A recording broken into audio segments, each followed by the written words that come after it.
Hello friends, welcome back to management Mantra by doctor Varsha Gupta. कैसे हैं आप सब? आज का जो सेशन है वो बहुत ज़्यादा इंटरेस्टिंग सेशन है और आप लोगों के लिए बहुत ज़्यादा इम्पोर्टेंट भी है। क्यों? क्योंकि जिसने भी एनटीईजीसी नेट का एग्ज़ाम क्लियर कर लिया है और जिसने भी अभी पीएचडी के लिए कोई एंट्रेंस एग्ज़ाम दिया था, तो अब उन लोगों का रिज़ल्ट आ चुका है। तो रिज़ल्ट आने के बाद अब क्या होता है? रिज़ल्ट आने के बाद अब होगा पीएचडी में एंट्रेंस इंटरव्यू, राइट? तो अब जो इंटरव्यूज है वो इंटरव्यू नाम से ही हमें घबरा देता है। लेकिन अगर हमें पहले से ही पता है कि किस तरह के क्वेश्चंस पूछे जाएंगे, किस तरह से वो टिप्स और ट्रिक्स हैं जिनके थ्रू हम उन क्वेश्चंस को क्रैक कर सकते हैं, तो फिर हमें घबराने की जरूरत नहीं पड़ेगी। हमारी घबराहट कुछ परसेंट तक कम हो जाएगी, राइट? तो आज का जो हमारा सेशन है वो बेसिकली इसीलिए लेकर आई हूं मैं आप लोगों के लिए कि आपका जो ये डर है, जो घबराहट है, वो थोड़ी सी कम हो जाए। और तो इंटरव्यू का नाम सुन के हर किसी के हाथ पैर फूलने लगते हैं। मेरे साथ भी यही होता था जब मैं इंटरव्यू देने जाती थी, चाहे वो पीएचडी का एंट्रेंस इंटरव्यू हो या फिर आप असिस्टेंट प्रोफेसरशिप के लिए इंटरव्यू के लिए जा रहे हैं। कुछ चीजें हैं जो कॉमन है, जो हमको ध्यान में रखनी पड़ती हैं। बट यहाँ पर इस सेशन में हम बेसिकली पर्टिकुलरली सिर्फ पीएचडी एंट्रेंस इंटरव्यूज के बारे में बात करने वाले हैं कि हमको किस तरह के क्वेश्चंस पूछे जाते हैं। और ये मैं अपने खुद के पर्सनल एक्सपीरियंस और साथ ही साथ मेरे एक्सपीरियंस के अलावा वो सारे बच्चे जो मेरे बाद जिन्होंने पीएचडी की हुई है, जिनसे साथ मैं कांटेक्ट में हूँ, उन सबके थ्रू भी मेरे को जो रिव्यूज मिले हैं कि क्या क्या उनसे क्वेश्चंस पूछे गए हैं, उन सबको बेस रखकर आपके सामने मैं कुछ 15 क्वेश्चंस लेकर आई हूँ जो ज्यादातर एग्जाम्स में पूछे ही जाते हैं। ठीक है, तो उन्हीं को आज हम देखने वाले हैं। तो चलिए शुरू करते हैं हमारा आज का सेशन कि क्या क्या वो क्वेश्चंस हो सकते हैं और किस तरह के क्वेश्चंस पीएचडी में पूछे जा सकते हैं। ठीक है, तो चलिए शुरू करते हैं हमारा आज का session. So guys, most important जो आपको ध्यान देना है वो ये है कि सबसे पहला, देखो, कोई भी काम अगर किया जाता है तो हमेशा से एक चीज आपको ध्यान रखनी है कि कोई ना कोई उसकी प्री प्लानिंग होना जरूरी होती है। ठीक है, तो ये जो प्री प्लानिंग फेज होता है, इस दौरान ही आपको ये पता होना चाहिए कि लाइक अगर आप पीएचडी कर रहे हैं then why PhD, why you choose the PhD, आपने पीएचडी क्यों चूज किया हुआ है, इसके बारे में आपको इंफॉर्मेशन होनी चाहिए। क्योंकि सामने वाला आपसे पूछ सकता है कि भाई पीएचडी कर रहे हो, क्यों कर रहे हो, उसका बेसिक रीजन क्या है, किस लिए कर रहे हो आप पीएचडी, ये वो आपसे पूछ सकता है। वो आपसे पूछ सकता है कि पीएचडी के बाद आपका मोटिव क्या है, क्या सिर्फ टीचिंग आपका मोटिव है या फिर कुछ और आपका मोटिव है। तो ये अपने माइंड को पहले प्रिपेयर करना अपने पीएचडी इंटरव्यू के लिए वो सबसे ज्यादा जरूरी है कि आप पीएचडी क्यों कर रहे हो, क्या आपने रिसर्च प्रपोजल लिखे हैं, क्या आपने पीएचडी में एंट्रेंस के लिए कोई टॉपिक जो है वो आपने सोचा हुआ है। तो इस तरह के कई सारे क्वेश्चंस आपको प्री प्लान करके जाना पड़ेगा। ठीक है, जैसे कि एक रिसर्च प्रपोजल आपको बोला जाता है कि रिसर्च प्रपोजल आपको लिखना चाहिए, जिसका एक वीडियो ऑलरेडी मैं बना चुकी हूँ कि कैसे लिखा जाता है रिसर्च प्रपोजल। उसका लिंक मैं आपको डिस्क्रिप्शन बॉक्स में प्रोवाइड कर दूंगी या आई बटन पर दे दूंगी, तो वो आप जरूर देख लेना कि कैसे रिसर्च प्रपोजल लिखा जाता है। तो उस रिसर्च प्रपोजल का मेन मोटो क्या है, इस तरह की चीजें आपकी प्री प्लानिंग में आएंगी। ठीक है, तो ये चीज आपको ध्यान रखना है। और दूसरा मैं आपको बताऊंगी कि ड्यूरिंग द इंटरव्यूज आपको क्या करना है, हम उस बारे में भी डिस्कशन करेंगे। ठीक है, अब आपको ना कुछ चीजें हैं जो पता होनी चाहिए कि वाई पीएचडी, ये आपको एक चीज पता होना चाहिए। दूसरा कि रिसर्च पेपर क्या होते हैं, जिस रिसर्च की हम बात कर रहे हैं तो रिसर्च पेपर क्या होते हैं, या फिर आर्टिकल्स की अगर हम बात करें तो आर्टिकल्स जो हैं वो क्या होते हैं, और क्या आपने कभी कहीं आर्टिकल्स पब्लिश कराए हैं या नहीं कराए हैं। जो जर्नल्स की अगर बात की जाती है तो आखिर ये जर्नल है क्या, ये आपको पता होना चाहिए। आईएसएसएन नंबर जर्नल्स के लिए दिया जाता है, तो ये क्या है, ये आपको पता होना चाहिए। क्या है, कुछ नहीं है, आईएसएसएन नंबर एक नंबर होता है जो हर एक जर्नल का होता है। अगर ये आईएसएन नंबर है तो दैट मीन्स कि वो जो बुक है वो जर्नल की नाम से बोली जाएगी, वो जर्नल है, रिसर्च पेपर्स में आप पब्लिश करा सकते हैं। ठीक है, और आईएसबीएन भी होता है, तो ये जो आईएसबीएन होता है this is for the book. ठीक है, तो ये छोटी छोटी सी कॉमन चीजें हैं, ये आपको पता होनी चाहिए जब आप पीएचडी करने जा रहे हैं। क्योंकि पीएचडी करने जा रहे हैं आप, तो आईएसएसएन नंबर, आईएसबीएन नंबर, इनके बारे में इंफॉर्मेशन आपको होना जरूरी है। ठीक है, साथ ही साथ हम यहाँ पर बात करते हैं बुक्स की। ठीक है, ये बुक्स जो है ये भी बहुत ज़्यादा ज़रूरी है। कम से कम आपको 4 टू 5 आपको अपने सब्जेक्ट्स की बुक्स आपको याद होनी ही चाहिए, उनके नाम आपको याद होने ही चाहिए। फॉर एग्ज़ाम्पल जैसे मैंने जो एमबीए किया हुआ है वो मैंने लाइक एचआर में मैंने एमबीए किया था, वहीं मैंने अपना जो पीएचडी किया है, वो पीएचडी भी मेरा कोर सब्जेक्ट एचआर ही है, परफॉर्मेंस अप्रेज़ल। मेरा जो सब्जेक्ट है that is performance antecedent and consequent of performance appraisal in retail sector basically. और तो ये जो मेरा सब्जेक्ट है, तो इसमें मैंने पीएचडी किया हुआ है, तो पीएचडी के लिए मैंने जो सब्जेक्ट चूज़ किया था वो एचआर है। तो वो हमसे पूछ सकते हैं कि चलिए बताइए एचआर की कुछ बुक्स के नाम बताइए, या फिर मैनेजमेंट की कुछ बुक्स के नाम बताइए, कि आपने कौन-कौन सी बुक्स रेफ़र की थी जब आपने अपना रिसर्च प्रपोज़ल तैयार किया, या फिर जब आपने अपना लाइक पीएचडी की स्टडी की, तो उस टाइम पे आपने कौन-कौन सी बुक्स रेफ़र की थी। तो इस तरह के क्वेश्चंस वो आपसे पूछ सकते हैं। तो you have to know about the books name. तो कुछ बुक्स के नाम आपको पता होना चाहिए, ठीक है? तो ये कुछ है जो प्री प्लानिंग है, आपको कर जानी है। अब हम बात करते हैं ड्यूरिंग पे आपको क्या, ड्यूरिंग इंटरव्यूज़ आपको क्या करना है। तो ड्यूरिंग इंटरव्यू सबसे इम्पोर्टेंट चीज़ है वो है आपका कॉन्फिडेंस। जो भी काम करो वो कॉन्फिडेंस के साथ करो। जो आप रिप्लाई कर रहे हो वो कॉन्फिडेंस के साथ करिए। जहाँ भी हमसे कुछ पूछा जा रहा है, कुछ अगर हमको रिप्लाई करना है, कुछ भी आंसर्स करना है, उसके लिए सबसे ज़्यादा ज़रूरी है कॉन्फिडेंस। अगर आपने कॉन्फिडेंस के साथ में सारा काम किया हुआ है, तो वहीं आपने आधी जंग जीत ली है। और वहीं क्योंकि देखो टीचिंग प्रोफ़ेशन एक ऐसा प्रोफ़ेशन है जहाँ पर कॉन्फिडेंस की सबसे ज़्यादा ज़रूरी होती है। आपका दूसरी चीज़ है आपका कम्युनिकेशन स्किल, ठीक है? दूसरी चीज़ क्या है? Communication skill. तीसरी चीज़ क्या है? आपका presentation. Presentation in the sense कि आप किस तरह से उठ रहे हो, किस तरह से बैठ रहे हो, आपने जब एंटर किया था, वो एंट्रेंस आपने कैसे किया था, वो सारी चीज़ें मैटर करती हैं कि आपने जब एक इंटरव्यू के लिए एंटर किया हुआ है रूम में, तो किस तरह से आपका प्रेज़ेंस था। आपने जो ड्रेस पहनी हुई है, वो ड्रेस आपकी किस तरह से है। जब आप बैठे हैं, तो किस तरह से बैठे हुए हैं। कहीं आप पेन को बार-बार घुमा तो नहीं रहे हैं, कहीं आप डर के मारे अपने नाखून तो नहीं खा रहे हो, कहीं आप पैर को बार-बार हिला तो नहीं रहे हो। ये सारी चीज़ें नोटिस की जाती हैं क्योंकि आप एक टीचर बनने वाले हो। टीचर का सबसे पहला काम होता है एक कॉन्फिडेंस लेवल बूस्ट होना। अगर वो कॉन्फिडेंस लेवल ही नहीं है, कम्युनिकेशन स्किल ही नहीं है, तो आप आगे बढ़ ही नहीं पाओगे। वहीं की वहीं आपका डाउन हो जाएगा काम। तो इसलिए सबसे ज़्यादा ज़रूरी है आपका कॉन्फिडेंस, आपका कम्युनिकेशन स्किल और आपका प्रेज़ेंटेशन कि आप सामने वाले के सामने किस तरह से अपने आप को रिप्रेज़ेंट कर रहे हैं, किस तरह से आप उसको रिप्लाई कर रहे हैं। तो ये सारी चीज़ें जो हैं, ये बहुत ज़्यादा ज़रूरी है ड्यूरिंग द इंटरव्यू। तो इंटरव्यू के पहले आपको क्या करना है और इंटरव्यू के बाद आपको क्या करना है, ये मतलब इंटरव्यू के साथ में आपको क्या करना है, ये बात आपको समझ में आ ही चुकी होगी। प्री प्लानिंग में आपको एक काम और करना है, वो है आपका प्रैक्टिस। प्रैक्टिस किस चीज़ की? प्रैक्टिस है आपकी इंटरव्यू की। इंटरव्यू की आपको प्रैक्टिस करनी है। काँच के सामने खड़े हो जाओ और जो-जो इंटरव्यू जो क्वेश्चन्स मैं अभी आपको बताने वाली हूँ, तो उन क्वेश्चन्स के आंसर्स को किस तरह से आपको रिप्रेज़ेंट करना है, उसकी आप प्रैक्टिस कीजिए। हमें लगता है कि हमको आता है, हम कर लेंगे, लेकिन जब वहाँ पर पैनल बैठा देखते हैं ना, तो पसीने छूट जाते हैं। समझ में नहीं आता है क्या आंसर करें, क्या नहीं करें। फटाफट क्वेश्चन्स की बहार आ रही है, कैसे जवाब दें? कई बार होता है कि बहुत इंटरव्यूअर जो है वो बहुत ही काम मिल जाते हैं, शांति से आपसे पूछ रहे हैं। कई बार ऐसे भी होते हैं कि बहुत स्ट्रिक्ट भी मिल सकते हैं। तो ये हमारे हाथ में नहीं है, बट कैसे हमको देना है आंसर ये हमारे हाथ में है। तो उसके लिए ज़रूरी है प्रैक्टिस। तो मिरर के सामने खड़े होकर प्रैक्टिस कीजिए, ये भी आपका प्री प्लानिंग का पार्ट है। डेली प्रैक्टिस करो जब तक आप अपने को जिस तरह से आप आंसर करना चाहते हो, उस तरह से आप आंसर नहीं कर पा रहे हो, तब तक आप प्रैक्टिस करते चलो। तो ये बहुत ज़्यादा इम्पोर्टेंट है, राइट? इतनी चीज़ें समझ में आ गई pre planning and during interview आपको क्या करना है।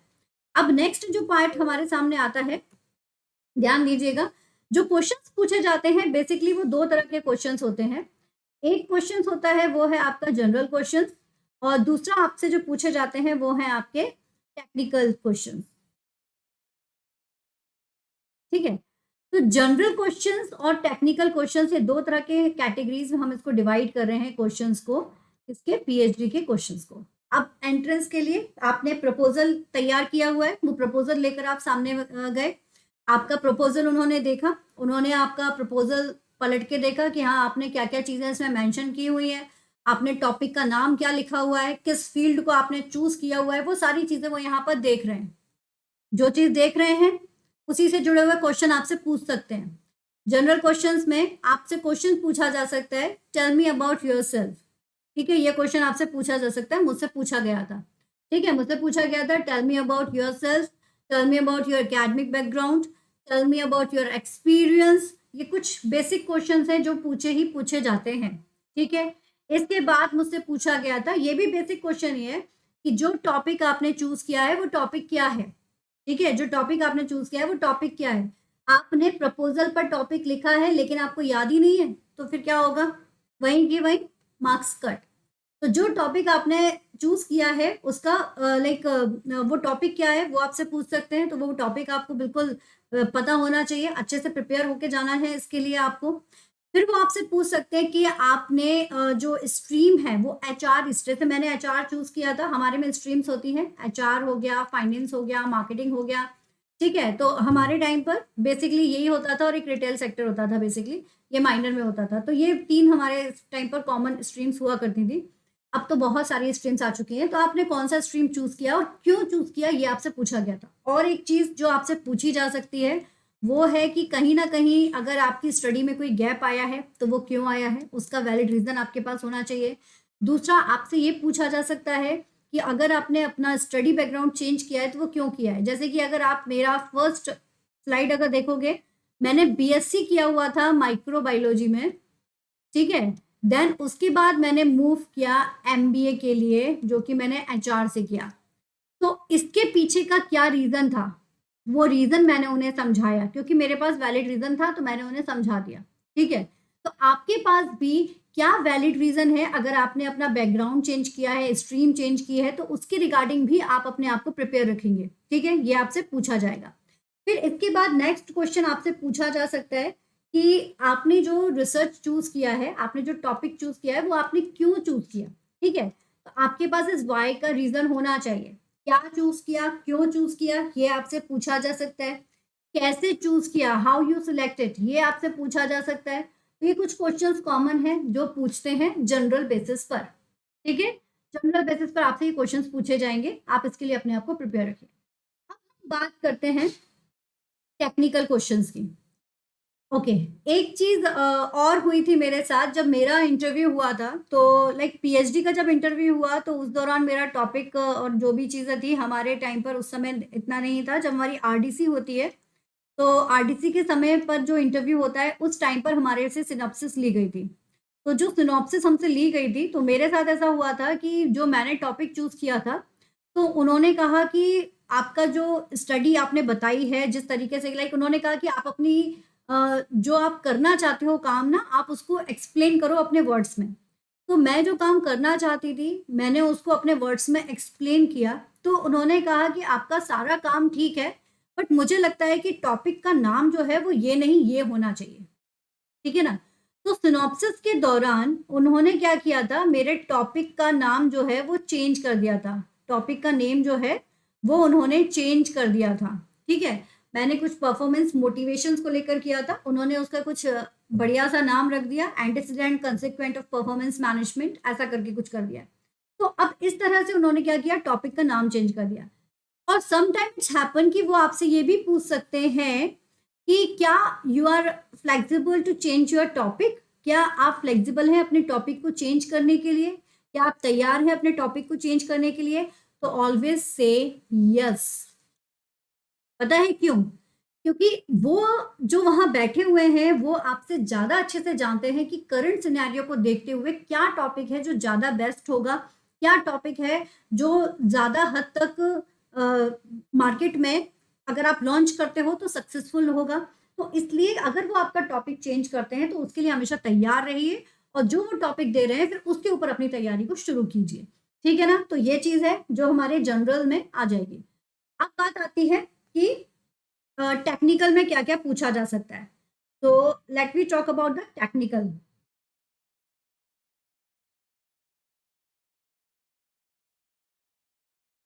चलिए, so let's talk about the technical. तो टेक्निकल में देखो, सबसे पहली सबसे इंपॉर्टेंट चीज है आपका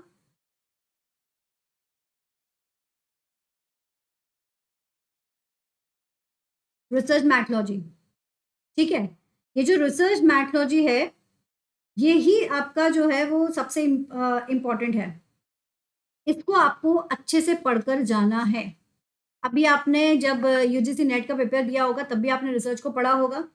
तो वही चीज़ यहाँ पर भी है, आपको इसको अच्छे से पढ़कर जाना है क्योंकि यही आपसे ज़्यादातर यही आपसे ना इसी से रिलेटेड आपसे क्वेश्चन जो है वो पूछे जाएँगे क्योंकि जब आप अपना प्रपोज़ल बनाएँगे उसमें भी आप डालेंगे कि रिसर्च डिज़ाइन आप कौन-सी यूज़ करने वाले हो, कौन-सा सैंपल आप यूज़ करने वाले हो। आप उसमें ये भी डालेंगे कि आपने कौन-सी मेथड आप यूज़ करने वाले हो, कौन-सा टेक्निकल मेथड आप यूज़ करने वाले हो। ईच एंड एवरीथिंग आप उसमें मेंशन करोगे ना, तो उसी से जुड़े हुए वो आपसे क्वेश्चन भी पूछेंगे। कुछ भी अलग हट के नहीं पूछेंगे, बहुत ही सिंपल, बहुत ही बेसिक पूछेंगे बट आपसे पूछेंगे। तो you have to prepare for this. अच्छा, एक चीज़ और जो आपसे पूछी जा सकती है या आपके माइंड में आ रहा होगा कि आरडीसी आखिर होता क्या है? तो ये मैं आप लोगों को बता देती हूँ। बेसिकली आरडीसी जब कोर्स वर्क आपका हो जाता है ना, तो कोर्स वर्क के बाद में आपका आरडीसी होता है। तो आरडीसी का मतलब होता है एक तरह से रिसर्च डिग्री कमिटी, रिसर्च